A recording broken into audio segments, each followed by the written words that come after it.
Natalie Pike traded in the world of modelling to become an accomplished sports broadcaster, and now brushes shoulders with some of the biggest stars on the planet. Natalie was one of the UK's top models before moving into sports broadcasting, landing her dream role 3 years after handpicked to showcase Manchester City's new kit in 2008. Now widely known as the face and voice of City's Matchday Live and City Square Live broadcasts, Natalie has interviewed famous fans including Liam and Noel Gallagher and footballing heroes from Pep Guardiola to Erling Haaland.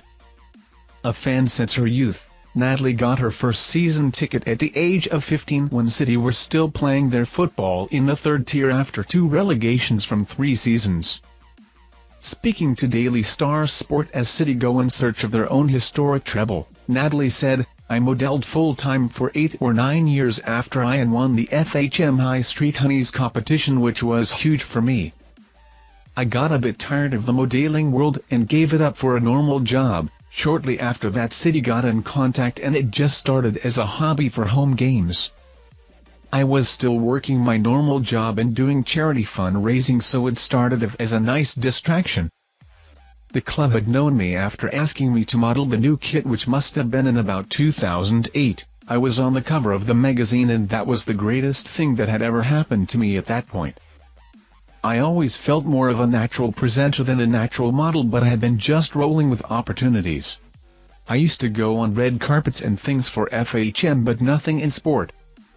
City asked if I wanted to join the team and we work on a big stage outside the stadium with guests and music with giveaways.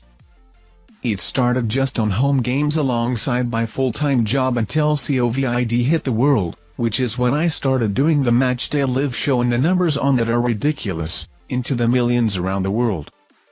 Now I do home games in the stadium and away games I do the Matchday Live show in a purpose-built studio in the Etihad, because City always do things to the next level.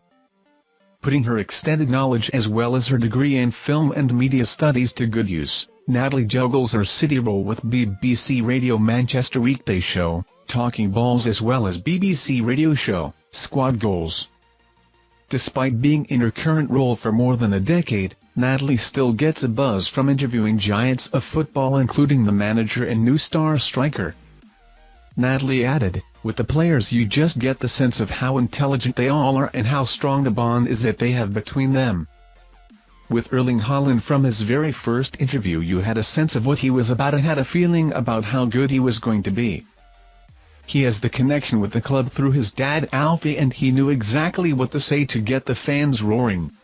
Whenever I've seen him since, you feel this presence around him, which might be because he's so tall. With Pep, he's so humble and kind.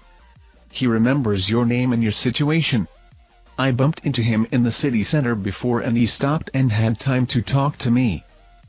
I was heading down to the pitch last year when Ilkay Gundogan won us the title and I missed the goal. Pep had seen my tweet and mentioned it during the parade. This time out, FA Cup glory over Manchester United followed victory over Arsenal in the Premier League title race, leaving Inter Milan in the Champions League final on Saturday, June 10th, as the final hurdle. Trying not to jinx the treble, Natalie concluded, "Even hearing the word my stomach jumps and I get so nervous. Even though the team are utterly phenomenal and have a real belief, there is a part of the brain that remembers the Wigan FA Cup final and Chelsea Champions League final. That's all football fans though, isn't it? But you have to remember that we have the greatest manager in the world and we go into these games as the favourites for a reason." Thank you for watching our videos. Subscribe to our channel to get notifications when we post newest videos. Thank you and goodbye.